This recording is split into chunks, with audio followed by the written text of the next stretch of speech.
எங்க அப்பாவுக்கு இருக்கிற பிரெயின் அனியூரிசத்துக்கு காயிலிங் பண்ணலாமா இல்ல கிளிப்பிங் பண்ணலாமா? ஸோ கிளிப்பிங்னா என்னன்னா, பிரெயின் அனியூரிசத்துக்கு ஒரு சர்ஜிக்கல் ட்ரீட்மெண்ட் தான் கிளிப்பிங்.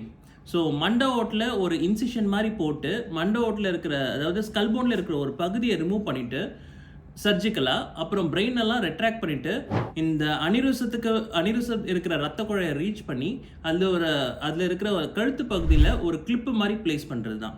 இந்த கிளிப்பு மாதிரி அனியூரிசத்தோட கழுத்து பகுதியில் பிளேஸ் பண்ணோன்னா அதுக்கப்புறம் அனியூரிசத்துக்குள்ளே இருக்கிற ரத்த ஓட்டம் போகாமல் அந்த அனியூரிசம் க்ளோஸ் ஆகிடும்.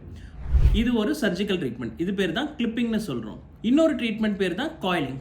காயிலிங்ன்றது ஒரு மினிமலி இன்வேசிவ் எண்டோவாஸ்குலர் ட்ரீட்மெண்ட். அதாவது உங்கள் பாடியில் எந்த ஒரு கட்டோ இல்லை நைஃபோ யூஸ் பண்ணாமல் உங்கள் தொடையில் இருக்கிற கிராயின் பகுதி மூலமாக ஒரு சின்ன துளை மூலமாக கத்தீட்டர் வழியாக இந்த ரத்த குழாய்க்குள்ளார போயிட்டு இந்த அனியூரிசத்தை ரீச் பண்ணி அதை ட்ரீட்மெண்ட் பண்ணுற பேர் தான் காயிலிங்.